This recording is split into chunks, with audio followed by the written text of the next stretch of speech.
ಉತ್ತರ ಕರ್ನಾಟಕದ ಸಣ್ಣ ವಯಸ್ಸಿನಲ್ಲಿ ಲೋಕಸಭಾ ಪ್ರವೇಶ ಮಾಡಿದ ಪ್ರಿಯಾಂಕಾ ಜಾರಕಿಹೊಳಿ ಅವರ ಮೊದಲ ಪ್ರತಿಕ್ರಿಯೆ ನಮ್ಮ ನಂಬರ್ 1 ನ್ಯೂಸ್ ಕನ್ನಡದಿಂದ. ತಂದೆಯ ಸಾಮಾಜಿಕ ಚಟುವಟಿಕೆ ಮಾರ್ಗದರ್ಶನ. ಇದೇ ಪ್ರಿಯಾಂಕಾ ಜಾರಕಿಹೊಳಿ ಅವರು ಈ ಚುನಾವಣೆ ನಿಲ್ಲುಕ್ಕಿಂತ ಮುಂಚಿತ ಹಲವಾರು ವರ್ಷಗಳಿಂದ ಅಂಧತ್ವ ನಿವಾರಣೆ, ಕಣ್ಣಿಲ್ಲದವರಿಗೆ ಶಸ್ತ್ರಚಿಕಿತ್ಸೆಗಳನ್ನು ಮಾಡಿಸಿ ತಮ್ಮ ಫೌಂಡೇಶನ್ ವತಿಯಿಂದ ನೂರಾರು ಜನರ ಅಂಧರ ಬಾಳಿಕೆಗೆ ಬೆಳಕು ಕೊಟ್ಟಂತ ಇವತ್ತು ಪ್ರಿಯಾಂಕಾ ಜಾರಕಿಹೊಳಿ ಅವರು ಚುನಾವಣೆಗೆ ನಿಂತು ಪರಿಶ್ರಮ, ಕಾರ್ಯಕರ್ತರ ಅಪಾರ ಬೆಂಬಲದೊಂದಿಗೆ ತಾಯಿಯ ಆಶೀರ್ವಾದ, ತಂದೆಯ ಮಾರ್ಗದರ್ಶನ, ಸಹೋದರನ ಪ್ರೇರಣೆ ಇವೆಲ್ಲವೂ ಕೂಡಿ ಅಪಾರ ಕಾರ್ಯಕರ್ತರ ಬಲದೊಂದಿಗೆ ಇವತ್ತು 90,000ಕ್ಕಿಂತಲೂ ಹೆಚ್ಚು ಮತಗಳಿಂದ ಲೋಕಸಭೆ ಪ್ರವೇಶ ಮಾಡಿದಾರ. ಬಹಳಷ್ಟು ಅನುಭವ ಇದೆ, MBA ಪದವೀಧರೆ. ಇದಕ್ಕೆ ಏನಂತೀರಿ? ಎಷ್ಟೊಂದು ಖುಷಿ ಆಗ್ತಾ ಇದೆ ಪ್ರಿಯಾಂಕಾ ಅವರೇ?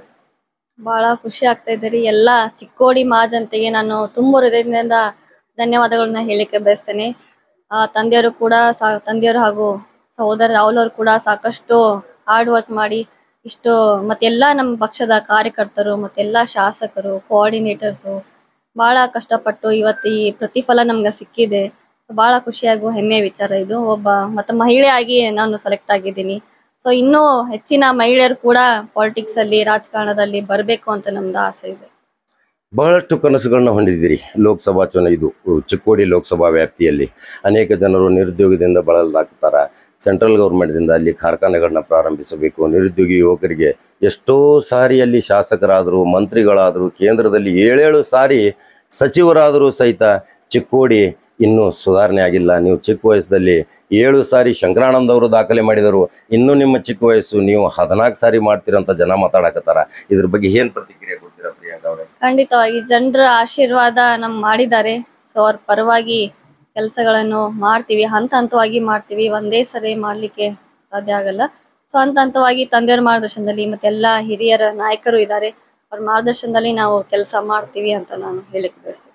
ತಂಗಿ, ನಿಮ್ಮ ಸಮಾಜ ಸೇವೆ ಹಿಡ್ಕೊಂಡ್ರು ಜನ, ಅನೇಕ ಸಾಮಾಜಿಕ ಚಟುವಟಿಕೆ ಮುಖಾಂತರ ಬೆಳಗಾವಿ ಜಿಲ್ಲೆಯಲ್ಲಿ ಎಲ್ಲರಿಗೂ ಎಷ್ಟೋ ವಿದ್ಯಾವಂತ ಬಡ ಮಕ್ಕಳಿಗೆ ಹಣಕಾಸಿನ ಫೀಸ್ ಸಹಿತ ಸಹಾಯ ಮಾಡಿದಿರಿ.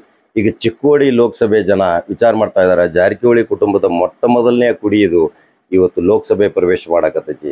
ನಮ್ಗೆ ಹೋಟ್ ಹಾಕುವ ಅವಕಾಶ ಸಿಗಲಿಲ್ಲ, ಅದಕ್ಕೋಸ್ಕರ ನಾವು ಅವ್ರಿಗೆ ಹೋಟ್ ಹಾಕ್ತೀವಿ ಅಂತೇಳಿ ಒಂದು ಅಂತಿಮ ತೀರ್ಮಾನ ತಗೊಂಡಿದ್ರು. ಇದಕ್ಕೆ ಎಷ್ಟೊಂದು ಹೆಮ್ಮೆ ಪಡ್ತೀರಾ ತಾವು? ಖಂಡಿತವಾಗಿ ಹೋದಲ್ಲೆಲ್ಲ ಭಾಳ ಸಾಕಷ್ಟು ಒಳ್ಳೆ ರೆಸ್ಪಾನ್ಸ್ ಇತ್ತು ನಾನು ಹೇಳಿದಾಗೆ. ಸೊ ಅದರ ಪ್ರತಿಕ್ರಿಯೆಯಾಗಿ ಇವತ್ತು ನಮ್ಗೆ 90,000ಕ್ಕಿಂತ ಹೆಚ್ಚಿನ ಮತಗಳ ಅಂತರದಲ್ಲಿ ನಂಗೆ ವಿಜಯಶಾಲಿಯನ್ನಾಗಿ ಮಾಡಿದ್ದಾರೆ. ಸೊ ನಮ್ಗೆ ಭಾಳ ಖುಷಿ ಆಗ್ತಿದೆ. ಮತ್ತು ಖಂಡಿತವಾಗಿ ಅವ್ರ ಪರವಾಗಿ ಯಾವಾಗಲೂ ನಾನಾಯಿತು, ನಮ್ಮ ಸಹೋದರ ಆಯಿತು, ತಂದೆಯವರಾಯಿತು, ಯಾವಾಗಲೂ ಅವ್ರ ಪರವಾಗಿ ಕಾಂಗ್ರೆಸ್ ಪಕ್ಷ ಕೂಡ ಅವ್ರ ಪರವಾಗಿ ಕೆಲಸ ಮಾಡ್ತೀವಿ. ಒಂದು ಜನಸಂಪರ್ಕ ಕಚೇರಿ ಮಾಡಂತಾರ ಜನ, ಯಾಕಂದ್ರೆ ಜನ ಗೋಕಾಕ್ಕೆ ಬರಬೇಕು ಅಂತ ಏನಲ್ಲ, ಚಿಕ್ಕೋಡಿಯಲ್ಲಿ ಅಥವಾ ಅಥಣಿ ಜನರಿಗೆ ಒಂದು ಸಮೀಪ ಆಗುವಂಥ ಸಾರ್ವಜನಿಕ ಜನಸಂಪರ್ಕ ಕಚೇರಿ ಮಾಡಬೇಕು. ಈಗಾಗಲೇ ಒಂದು ಕಚೇರಿ ಮಾಡಿದ್ದೀರಿ. ಇದರಿಂದ ಜನರಿಗೂ ಪ್ರಯೋಜನ ಆಗುತ್ತೆ.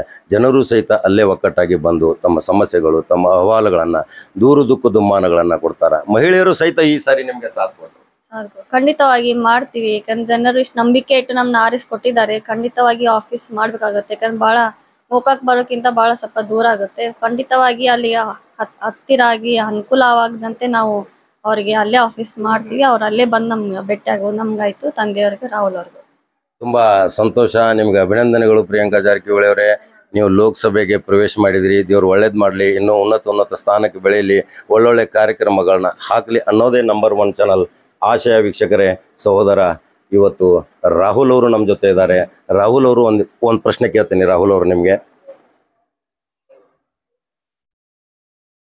ಕಾಲಿಗೆ ಚಕ್ರ ಕಟ್ಕೊಂಡು ತಂದೆ ಮಗ ಇಬ್ಬರೂ ಕೂಡಿ ಪ್ರತಿ ಕ್ಷೇತ್ರದಲ್ಲಿ ರಾತ್ರಿ ಹಗಲೆನ್ನದೆ ಬಹಳಷ್ಟು ಕಾರ್ಯಕರ್ತರ ಪರಿಶ್ರಮದೊಂದಿಗೆ ಎಲ್ಲರನ್ನೂ ಒಂದು ಗುಂಪುಗೂಡಿಸಿ ಒಂದು ಇವತ್ತು ಉತ್ತರ ಕರ್ನಾಟಕದಲ್ಲಿ ಒಂದು ಸಣ್ಣ ವಯಸ್ಸಿನ ನಿಮ್ಮ ಸಹೋದರಿ ಲೋಕಸಭೆ ಪ್ರವೇಶ ಮಾಡ್ತಾಳೆ. ಎಷ್ಟೊಂದು ಖುಷಿ ಆಗುತ್ತದೆ ನಿಮಗೆ? ಇದು ಕರ್ನಾಟಕ ರಾಜ್ಯದಲ್ಲೇ ಒಂದು ಅತಿ ಚಿಕ್ಕ ವಯಸ್ಸದಲ್ಲೇ ಪ್ರಿಯಾಂಕಾ ಅವರಿಗೆ ಒಂದು ಸಂಸದರಾಗಿ ಆಯ್ಕೆ ಆಗಲಿಕ್ಕೂ ಒಂದು ಅವಕಾಶ, ಒಂದು ಪರೀಕ್ಷೆಲ್ಲ ಮಾಡಿಕೊಟ್ಟಿದ್ದಾರೆ. ಅದಕ್ಕೆ ಇದೊಂದು ಗೆಲುವು, ಒಂದು ಐತಿಹಾಸಿಕ ಗೆಲುವು ಅಂತ ನಾವು ಹೇಳ್ಬೋದು. ಯಾಕಂದರೆ ಸಾಕಷ್ಟು ಒಂದು ಇದನ್ನಿದ್ರು ಕೂಡ ಅಲೆ ಇದ್ರು ಕೂಡ ಆ ಅಲೆಯ ವಿರುದ್ಧ ಇವತ್ತು ಪ್ರಿಯಾಂಕಾ ಅವರು ಗೆದ್ದು ಬಂದಿದ್ದಾರೆ. ಕಾಂಗ್ರೆಸ್ ಪಕ್ಷ ಕೊಟ್ಟಂಥ ಗ್ಯಾರಂಟಿಗಳಾಗಿರ್ಬೋದು, ತಂದೆ ಸತೀಶ್ ಜಾರಕಿಹೊಳಿ ಒಂದು ಅವ್ರೇನು ಕೊಟ್ಟ ಮಾತಂತ ನುಡಿತಾರೆ, ಕೆಲಸ ಮಾಡ್ತಾರೆ ಅಂತ ವಿಶ್ವಾಸದಿಂದ ಇವತ್ತು ಜನರು ಅವರಿಗೆ ಮತವನ್ನ ಹಾಕಿದ್ದಾರೆ ಪ್ರಿಯಾಂಕಕ್ಕ ಅವರಿಗೆ.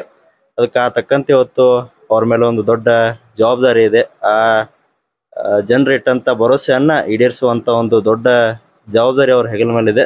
ಆ ಎಲ್ಲಾ ಕಾರ್ಯವನ್ನ ಅವ್ರ ಮುಂದಿನ 5 ವರ್ಷದಲ್ಲಿ ಸಂಪೂರ್ಣವಾಗಿ ಚಿಕ್ಕೋಡಿ ಮತಕ್ಷೇತ್ರವನ್ನ ಅಭಿವೃದ್ಧಿ ಆಗಿರ್ಬೋದು, ಬೇರೆ ಬೇರೆ ಸಮಾಜಮುಖಿ ಕಾರ್ಯ ಆಗಿರ್ಬೋದು, ಮತ್ತು ಒಂದು ಸಂಸದರಾಗಿ ಏನೇನು ಕಾರ್ಯಗಳ ಮಾಡಬೇಕು ಅವನ್ನೆಲ್ಲ ಮಾಡ್ಲಿಕ್ಕೆ ಒಂದು ಪ್ರಾಮಾಣಿಕ ಪ್ರಯತ್ನ ಅವರು ಮುಂದಿನ 5 ವರ್ಷ ಮಾಡ್ತಾರಂತ ನಾ ಈ ಸಂದರ್ಭದಲ್ಲಿ ಹೇಳ್ತೇನೆ. ನಿಮ್ಮ ತಂದೆ ಮೌನವಾಗಿರ್ತಾರೆ, ಮಾತೇ ಮಾತಾಡೋದಿಲ್ಲ, ಅದ್ರ ಕೆಲಸ ಹೆಚ್ಚು.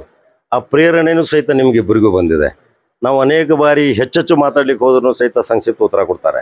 ಆದರೆ ಕೆಲಸದಲ್ಲಿ ಭಾಳ ತಲ್ಲೀನಾಗಿ ಇವತ್ತು ಚಿಕ್ಕೋಡಿ ಮೊದಲನೇ ಬಾರಿಗೆ ದ್ವಿತೀಯ ಮಹಿಳೆ ಇವತ್ತು ಹೋಗ್ತಾ ಇರೋದು ರತ್ನಮಾಲಾ ಸವನೂರ್ ಅವ್ರನ್ನ ಬಿಟ್ಟರೆ ಇವತ್ತು ಪ್ರಿಯಾಂಕಾ ಜಾರಕಿಹೊಳಿ. ಖುಷಿ ಆಗುತ್ತಲ್ರಿ?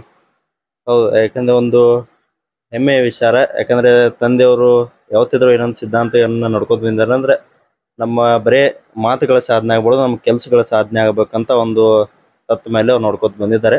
ಆ ತಕ್ಕಂತೆ ಅವರು ಏನೇನು ಮಾತನ್ನ ಕೊಟ್ಟಿದ್ದಾರೆ ಆ ತಕ್ಕಂತೆ ಆ ಕೆಲಸ ಕೂಡ ಅವರು ಮಾಡಿದ್ದಾರೆ. ಅದೇ ಈಗ ಅದನ್ನ ನೋಡಿ ಇವತ್ತು ಜನರು ಅವರಿಗೆ ಮತವನ್ನ ಹಾಕಿದ್ದಾರೆ. ಯಾಕಂದ್ರೆ ಏನು ಅವರು ಹೇಳಿದ್ದಾರೆ ಅದನ್ನ ಮಾಡಿ ತೋರಿಸ್ತಾರಂತ ಭರವಸೆ ಜನರಿಗೆ ಇದೆ. ಅನೇಕ ರಾಜಕಾರಣಿಗಳು ನಾವು ಬರೇ ನೋಡ್ಬೋದು, ಚುನಾವಣೆ ಸಂದರ್ಭ ಮಾತ್ರ ಬರೇ ಒಂದು ಮಾತುಗಳಿಗೆ ಸೀಮಿತವಾಗ್ತಾರೆ. ಚುನಾವಣೆ ನಂತರ ಅದು ಗ್ರೌಂಡ್ ವರ್ಗದಲ್ಲಿ ಅವರು ಕೆಲಸ ಕಾರ್ಯ ಆಗಿರೋದಿಲ್ಲ. ಅದಕ್ಕೆ ಇವತ್ತು ಜನರು ತಂದೆ ಸತೀಶ್ ಜಾರಕಿಹೊಳಿ ಅವರು ಏನು ಬೆಳಗಾವಿ ಜಿಲ್ಲಾ ಉಸ್ತುವಾರಿ ಮಂತ್ರಿ ಆಗಿರ್ಬೋದು, ಎಮ್ಕಡಿ ಮತಕ್ಷೇತ್ರದ ಶಾಸಕರಾಗಿ ಏನು ಕೆಲಸ ಕಾರ್ಯನ ಮಾಡಿದ್ದಾರೆ, ಅಭಿವೃದ್ಧಿ ಕಾರ್ಯನ ಮಾಡಿದ್ದಾರೆ, ಅದನ್ನ ಈಗ ನೋಡಿ ಇವತ್ತು ಪ್ರಿಯಾಂಕಕ್ಕ ಅವ್ರಿಗೆ ಒಂದು ಅವಕಾಶ ಕೊಟ್ಟಿದ್ದಾರೆ. ಅದಕ್ಕೆ ಮುಂದಿನ ದಿನ ಅವರು ಕೂಡ ತಂದೆಯವರ ಒಂದು ಪ್ರೇರಣೆ ತಗೊಂಡು ಅವರು ಕೂಡ ಆದಷ್ಟು ಎಲ್ಲ ಮೌನವಾಗಿ ಕೆಲಸಕ್ಕೆ ಜಾಸ್ತಿ ಒತ್ತನ್ನು ಕೊಟ್ಟು ಅವರು ಕಾರ್ಯವನ್ನು ಮಾಡ್ತಾರಂತ ಈ ಸಂದರ್ಭ ಹೇಳ್ತಾರೆ. ನಾವು ಜಾರಕಿಹೊಳಿ ಕುಟುಂಬ 5 ಸ್ಟಾರ್ ಅಂತ ಹೇಳಿದ್ವಿ. ಈಗ 6 ಸ್ಟಾರ್ ಪ್ರಿಯಾಂಕಾ ಆಗ್ತಾ ಇದ್ದಾರೆ, 7 ಸ್ಟಾರ್ ರಾಹುಲ್ ಆಗ್ಬೋದು, 8 ಸ್ಟಾರ್, 9 ಸ್ಟಾರ್, 12 ಸ್ಟಾರ್, 28 to 32ವರೆಗೆ ನಾವು ಭವಿಷ್ಯ ನೋಡಿದ್ದೀವಿ. ಇನ್ನು ನೀವು ರಾಜಕಾರಣ ಮುನ್ನುಗ್ಬೇಕಲ್ಲ? ಇಲ್ಲ, ಅದು ಮುಂದಿನ ದಿನಗಳಲ್ಲಿ ಯಾವ ರೀತಿ ಜನರ ಆಶೀರ್ವಾದ ಮಾಡ್ತಾರೆ. ಯಾಕಂದ್ರೆ ಇದೇ ರೀತಿ ನಾವು ನಮ್ಮ ಭವಿಷ್ಯನ ಹೇಳಕ್ಕಾಗಲ್ಲ. ಚುನಾವಣೆ ಇದ್ದಾಗ ಒಂದು ಸಂದರ್ಭ ಇದ್ದಾಗ ಯಾವ ರೀತಿ ಜನರ ಆಶೀರ್ವಾದ ಮಾಡ್ತಾರೆ, ಪಾರ್ಟಿ ವರಿಷ್ಠರು ನಮಗೆ ಅವಕಾಶ ಕೊಡ್ತಾರೆ, ನಾವು ಯಾವ ರೀತಿ ಕೆಲಸ ಕಾರ್ಯ ಮುಂದಿನ ದಿನಗಳಲ್ಲಿ ಮಾಡ್ತೀವಿ, ಪಾರ್ಟಿ ಸಲುವಾಗಿ ಕೆಲಸ ಆಗಿರ್ಬೋದು, ಜನರನ್ನ ಯಾವ ರೀತಿ ಹಚ್ಕೊಂಡು ನಾವು ಜನರೊಂದು ಪ್ರೀತಿನ ಎಷ್ಟು ಗಳಿಸ್ತೀವಿ ಅಷ್ಟು ಮುಂದಿನ ದಿನಗಳಲ್ಲಿ ನಮಗೆ ಅವಕಾಶಗಳ ಖಂಡಿತ ನಮಗೆ ಬಂದೇ ಬರ್ತಾವಂತ ಈ ಸಂದರ್ಭದಲ್ಲಿ ಗೊತ್ತೇನೆ. ಅದಕ್ಕೆ ನಾವೆಲ್ಲ ಈಗ ಸದ್ಯ ತಂದೆಯವ್ರು ಕೊಟ್ಟಂತ ಜವಾಬ್ದಾರಿ ಆಗಿರ್ಬೋದು, ಪ್ರಿಯಾಂಕಕ್ಕ ಅವರ ಒಂದು ಅವ್ರ ಜೊತೆಗೆ ನಿಂತು ಕೆಲಸ ಕಾರ್ಯ ಮಾಡುವಂತ ಒಂದು ನಿಟ್ಟಿನಲ್ಲಿ ಇವತ್ತು ನಾವು ತಯಾರನ್ನು ಮಾಡ್ತೇವೆ. ಮುಂದಿನ ದಿನಗಳಲ್ಲಿ ಯಾವ ರೀತಿ ಇದು ಮಾಡ್ತದೆ ಅಂತ ನಾವು ನೋಡೋಣ. ತುಂಬ ಸಂತೋಷ ರಾಹುಲ್ ಅವರೇ ನಮ್ಮ ಜೊತೆ ಮಾತಾಡಿದ್ದಕ್ಕಾಗಿ. ನಂಬರ್ 1 ಚಾನಲ್ ಖಡಕ್ ಕಾಕ ಜವಾರಿ ಮೊದಲ ಅಡ್ವಾನ್ಸ್ ಭವಿಷ್ಯ ಹೇಳಿದ್ರಿ, 1 ಲಕ್ಷದಿಂದ ದಾಟ್ತಾರ ಅಂತೇಳಿ. ಆ ಭವಿಷ್ಯ ನಿಜ ಆಗೈತಿ. ದೇವ್ರು ನಿಮ್ಗೆ ಒಳ್ಳೇದು ಮಾಡಲಿ. ಅಕ್ಕ ತಮ್ಮ ಸಾರ್ವಜನಿಕ ಸೇವೆಯಲ್ಲೇ ನೀವು ನಿಮ್ಮ ಜೀವನವನ್ನು ಮುಡುಪಾಗಿಟ್ಟಿದ್ದೀರಿ. ದೇವ್ರು ಒಳ್ಳೇದು ಮಾಡಲಿ. ನಮಸ್ಕಾರ.